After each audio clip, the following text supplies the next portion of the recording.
A new installment of Fire Emblem Heroes: A Day in the Life. We'll check that out on Wednesday. Celestial Stone Shop Reset.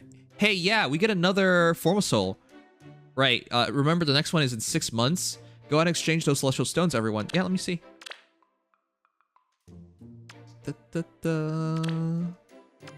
Yeah, here it is. Oh. I keep buying. This is the... Do you guys buy anything else? I only buy these. I only buy Formosouls. That's all I care about. How many do I have at this point? I got 4, but that's all I care about, Formosouls. I don't use enough of them per year, but I've been trying to ramp that up because they've been putting in so many good skills that it now makes a really legitimate difference. But the rest of the stuff still seems like ripoffs for me, so I don't really care for it. Like, I can wait for some trait fruits. That's whatever. All right, let's get this. Formosoul. But yeah, the next one is in 6 months, 180 days. Buying grails for Kranya. Wow, impatient. All right, chat, here we are. The next update is on its way. Version 6.11.0 update planned for release on or after November 6th at 8 p.m. Oh, we are streaming early. 6th, 5 days from now. That is Sunday. Am I reading this incorrect? They want us to stream early on Sunday. You guys don't know this, but I'm trying really hard to have a schedule. Really, really hard. Sunday is the day I plan to take off every single week. And Fire Emblem Heroes was like, no, you don't get to do that. But you think about taking Sunday off is probably the best day. Anyways, sure. New skills are being added for Legendary Hero and Mythic Hero. Okay, so remixes are here. This week's Coliseum. Oh yeah, we already know that. Oh yeah. They teased the new hero, didn't they? Oh, never mind. No, they did. Yeah. Earlier they teased Arvold. Arvold was a black block, but yeah. Anyways, we know officially now it's Arvold. All right. New memento events are being added to Hero's Journey. Lineup of limited time combat manuals is being updated. New weapon skills and weapons to refine are being added. Summer duels is being updated. Ether rates is being updated. So now I haven't seen this yet, and we know it's Eliwood, and we know it's Yune. Oh my god. Okay, well, I kind of spoiled it. Okay. Anyways, thank you for playing Fire Emblem Heroes game. Yeah, they really should be thanking us right at this point because they've been doing some questionable stuff. I really hope this year ends super strong for FEH. Because in the past year, I've noticed like the most steep decline I've seen for FEH thus far, which is rough. All right, but more importantly, the heroes getting remixed are Eliwood, Blazing Knight, and Yune, Chaos Goddess. So Mythic Refine and Legendary Heroes Refine. Eliwood, Blazing Knight. What's good about Eliwood? He stands around, and then a hero on your team becomes a god because he gets double. He gets to drop bonus doubler on a hero, and he gets to, if you have a dragon on your team anyways, give them attack defense plus 5. I don't remember anymore. I never use that anymore. Basically, I always pair Eliwood with my Brave Marth, and then I just double stack, triple stack, like just stack bonus doublers with Marths, right? Brave Marth, Legendary Marth, and that's you win. Anyways, he got flow refresh. Why? It's attack defense plus 6. Chat, wait. Is this actually good on him? What's Eliwood's base speed? He's not a fast unit. So he can break through Waries. And I guess Wary units are usually pretty slow, but I don't know, man. It makes him good fodder at least. Alright. C skill, his update. Let's see it. Vision of Arcadia 2. At start turn, if a dragon or beast ally is grants attack speed defense plus 6. Oh, they add speed. It used to just be attack defense plus 6. And null panic. Oh my god, null panic. Whoa. And Canto. Whoa, what? Canto 1 to unit ally with the highest attack unit for once. Wait. He also gets it.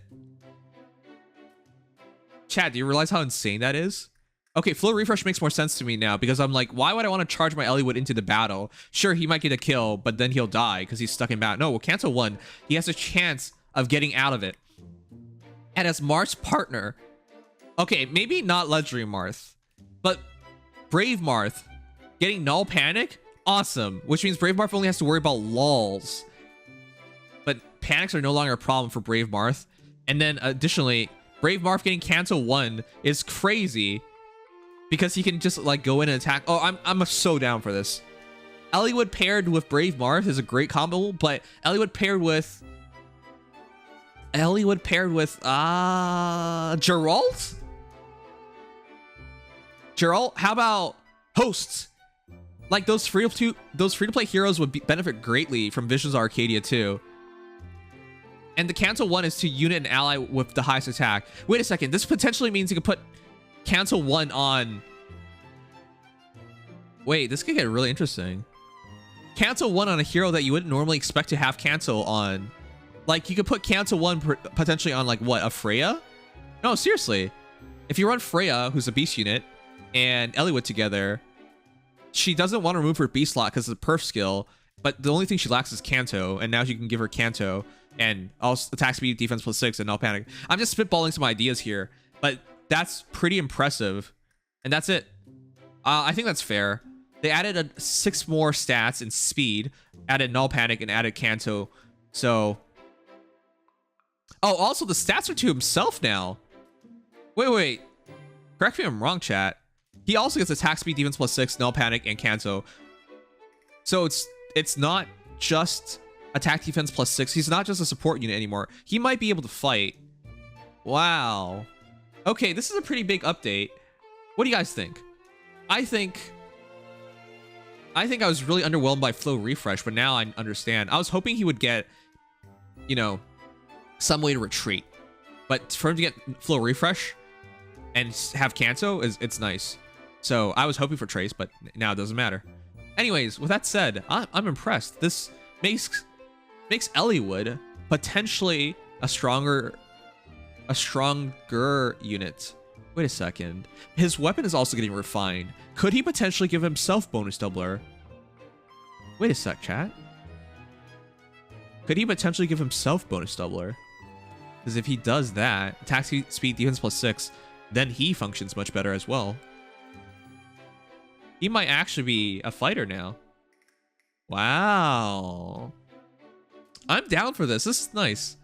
Okay. We'll see, but I am excited about this, and I'm definitely continuing to deploy him. Even prior to this refine, I was deploying him my Brave Marth, but now he just makes Brave Marth so much more deadly.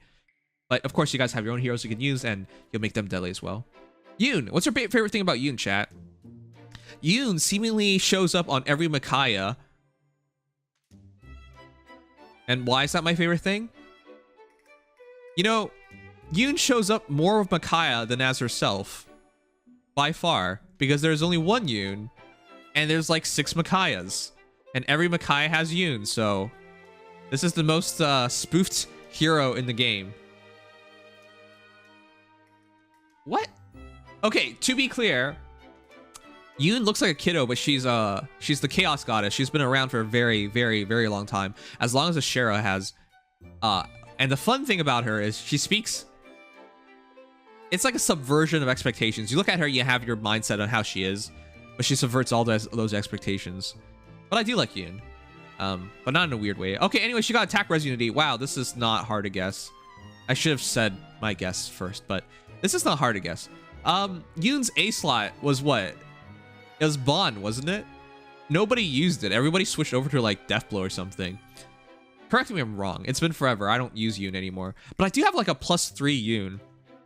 Anyways, yes, attack res bond was what she had, and now it's attack res unity. You guys know how it works. Much better. Doesn't have to be tethered to her ally anymore. And then now she can, oh my, is she gonna teleport? Is that what? That's what I'm thinking. All right, but that's nice. Can't be debuff for attack and res. Now, Chaos Named is getting upgraded, and Chaos Named just used to be about debuffs. So going into this, we were guessing. Chaos Named Plus, at start of turn, if any foe has the highest attack speed, defense, or res on an enemy team, inflicts -7 on the corresponding side of those foe and foes within 2 spaces of those foes through the next action. Whoa, what does that mean? At start of turn, if any foes have the highest attack, speed, defense, or res on the enemy team, inflicts panic on those foes. It was -5 a res check.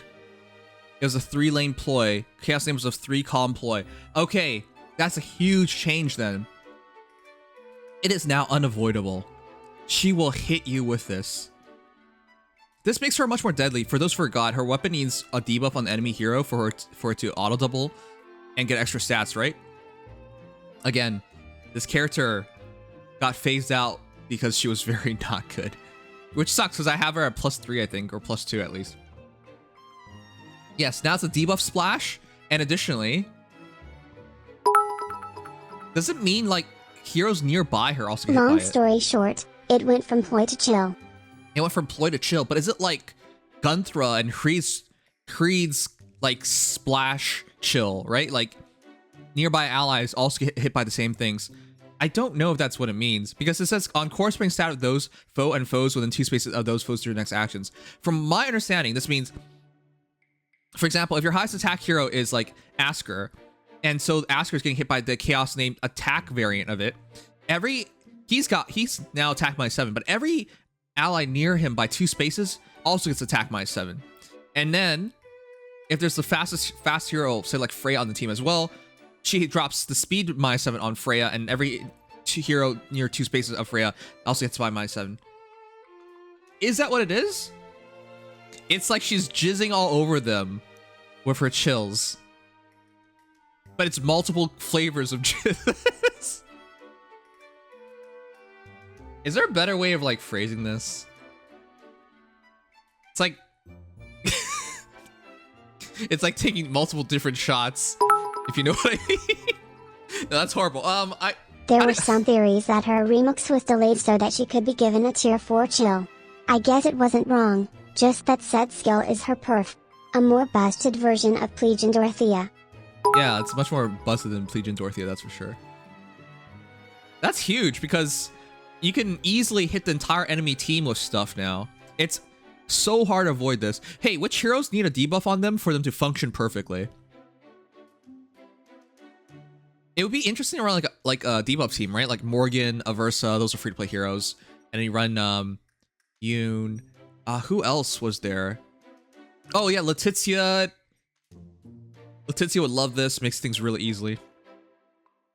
The only way to avoid Yune's debuffs would be false starting her, but that doesn't exist in Light and Dark. And I think it wouldn't be easy to false start her anyways. Her res is... Wait, actually, no, she should still be false started. She's old. Her res is pretty good for her time, but she's old. Alright, anyways, yeah, just drop all the stuff on them. And then you also drop Panic on them, so that's really nice. So yeah, this, basically, Yune says no buffs for you, and all the debuffs for you instead. I think it's... This makes her the best debuffing unit in the entire game, no? Okay, wait, no, that's not accurate. The best debuffs in the entire game would be other things, outside of stats. But the best chiller entire game is now Yune. Because you can't avoid it, it gets everywhere, and it's hard to clean. Moving on. Anyways, Eliwood, Blazing Knight, and Yune Chaos Goddess are receiving new weapon skills to refine at the same time, and we will see that in a moment. Alright, what are we doing with Alfonse? Oh my god! Alfonse, you deadbeat! Wow. Wow. Never go anywhere with Alfonse. Is he trying to buy apples and then have us pay for it? Wow. How could you, Alfonse? Have you guys ever paid for a friend?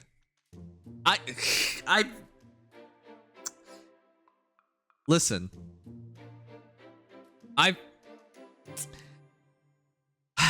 I know I should let it go, but I haven't.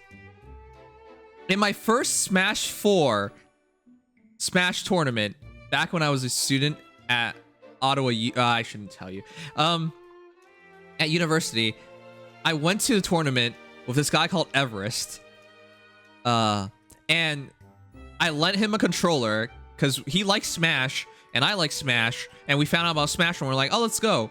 And he said he didn't have a controller. It's like, okay, I'll lend you the controller. We get there, and he didn't have the $2 entry fee. So I lent him $2 as well, and he says like, hey, yeah, I'll pay you back the next time I see you. It is now 2022. My guy has never paid me those $2. At least he gave the controller back at the end of it. But I remember. It was only $2. But yeah. Anyways, some people do that to you. How do you not carry like $2? Whatever. Anyways, nice to see Alfonse is a deadbeat as well. And if Everest is listening to this, I want my $2. In fact, I'm charging interest. It's been like 5 years. Okay, I can't forget. Guys, it's not on purpose. Sometimes you just can't forget things, right? Like, you don't... It's not on purpose. You can't just delete memories from your mind. It's just there, you know? Not on purpose. All right. Anyways, yeah. Alfonse sucks, and he's a deadbeat, and he owes us money. All right, cool. Anyways, version 6.11.0 is Divine Codes, EP11, and we got... Oh my god. It's Laszlo, the greatest free-to-play hero ever. S tier in Ether Raids. Actually, he got dropped down to A tier, which is still too high IMO, but sure. I've always said if it's plus minus one of where it should be on the tier list, then fine.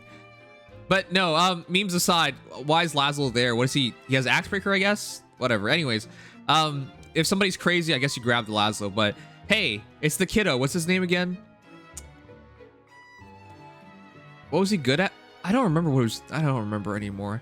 And then we also got Navarre. Navarre's good though.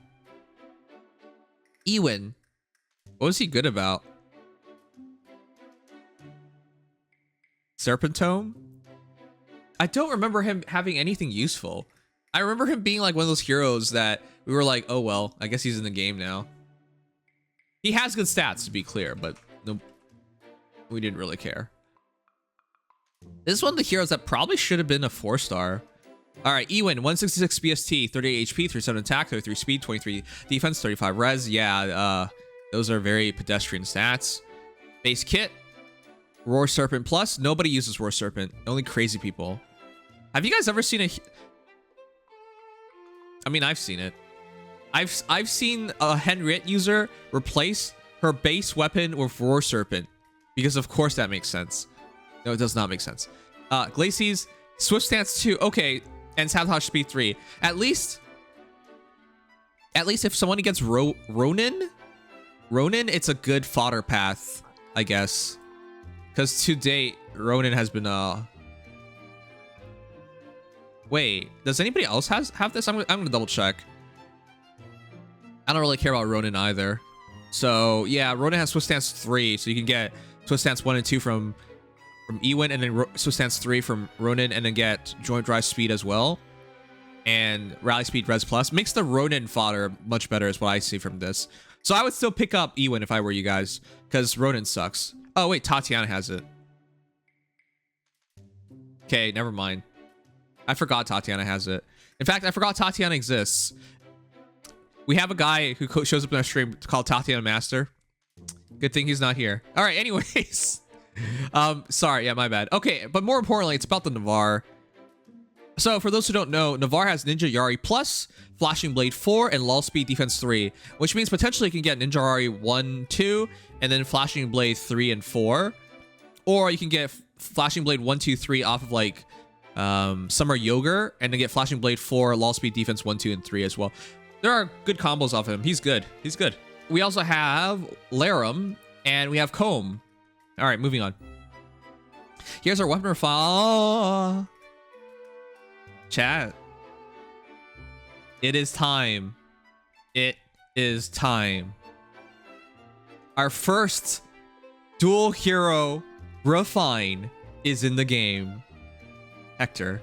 For those who don't know, I actually have a +1 Halloween Hector. I'm actually always thinking about like, what more can I do for him? Because I run him in summer duels with Crying still. It's not a bad team. All right, first dual hero refine is significant. We also got Cynthia. Good luck, Cynthia, for being good. I would think the expectation is for her to have a fire sweep weapon refine, which would make her pretty interesting. But Taya is so stupidly good. I don't even know if there's a point to her. Anyways, fire sweep on her might be interesting. Maybe she gets Kanto on it. Unlikely, but there's a chance of it. Maybe she gets extra movement on it. Unlikely, but there's a chance of it. And then Petra. Petra is also getting her refined. Still a pretty legit unit. she's interesting. But probably doesn't end up really useful for a lot of people. Oh, more importantly, wait. Where is he? Python. Python's getting refined. A lot of people have plus 10 Pythons. Chat, if you think about it, who's the most common bocav, free-to-play bocav? It's Python, isn't it? There was a time, once upon a time, everyone had a Python. I never made a Python, but so many people have Pythons. So, okay, that'll be interesting. Snidebow on Python. If that's good, Python might see a resurgence. Probably not, though. It's really hard to catch up nowadays. But then again, if you already have a plus in Python, it might work out. Yeah. Cynthia, the Fire Sweep, Python with the I don't know. And then Hector, Dress Up Duel, we mentioned. Eliwood, Yune, we mentioned. Petra mentioned. Oh, yeah, and finally, Corrin. Yes. Fallen Corrin.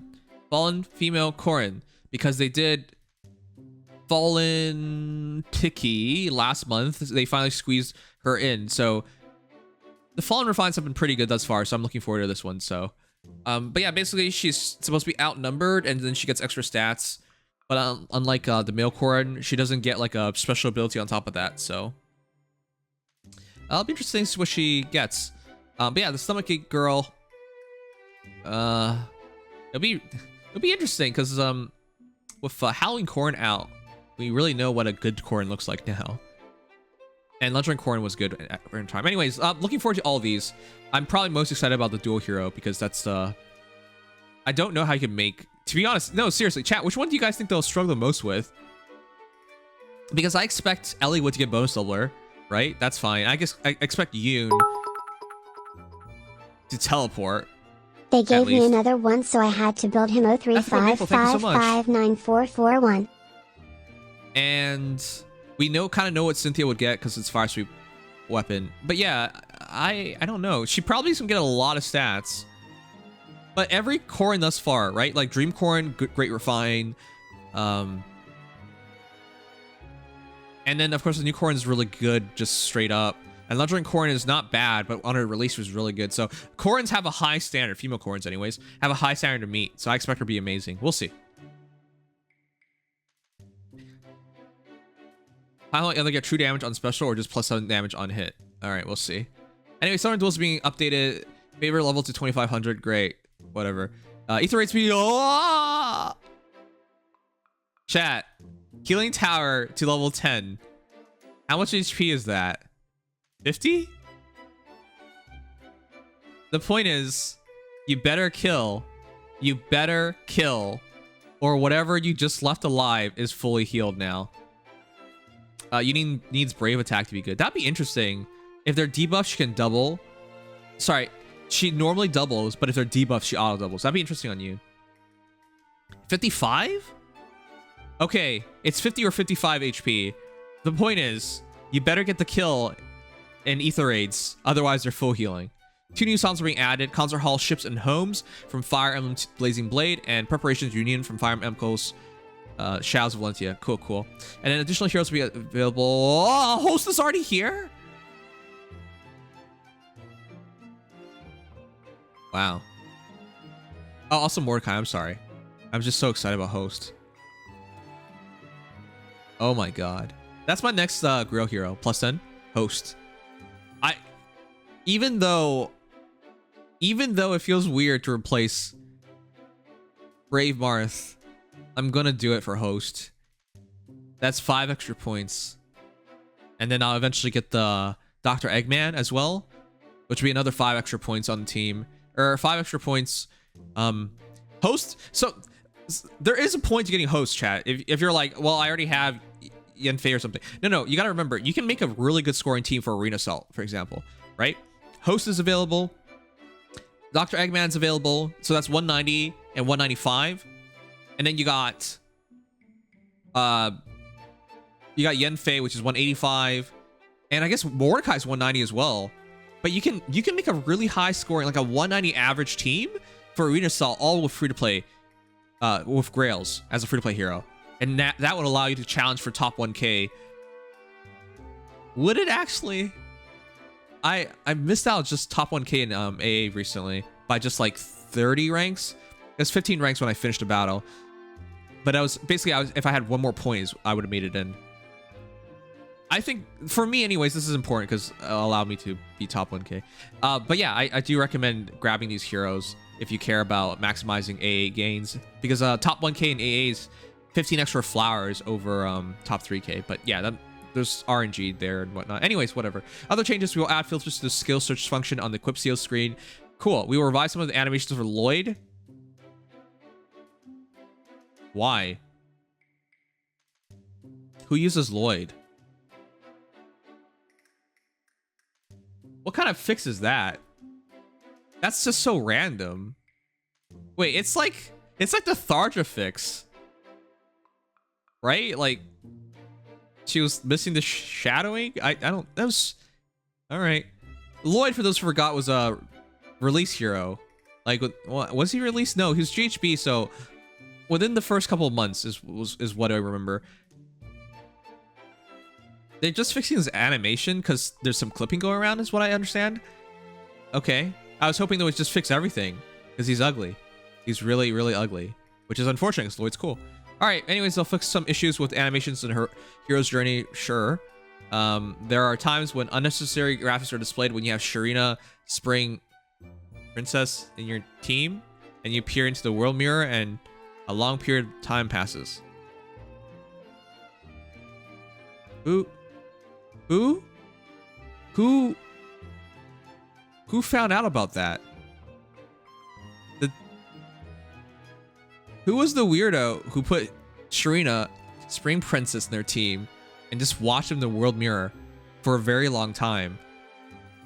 Why? What kind of fixes are these? These are the most random fixes I've ever seen. I'm sure this will matter to like one person, the person who found this. What the hell? Okay. A very small portion of hero sprites' heads become smaller in the 3-star life and limb and 4-star more hidden dangerous mimic. Tiny heads. We're fixing tiny heads.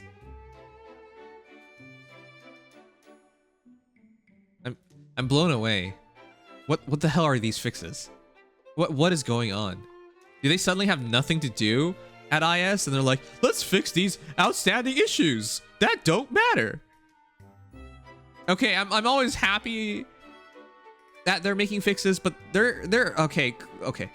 Listen, it's always good to dedicate your time to improving your game, but your time could be dedicated to more important things out there that needs to be fixed that would make the experience much better. Okay, well, sure. Let's move on.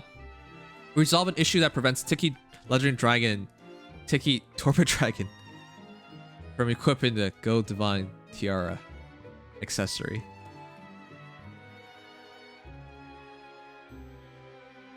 Okay, we will resolve an issue of some Android devices in which they could not receive push notifications about summoning events or other events. Oh. Wow.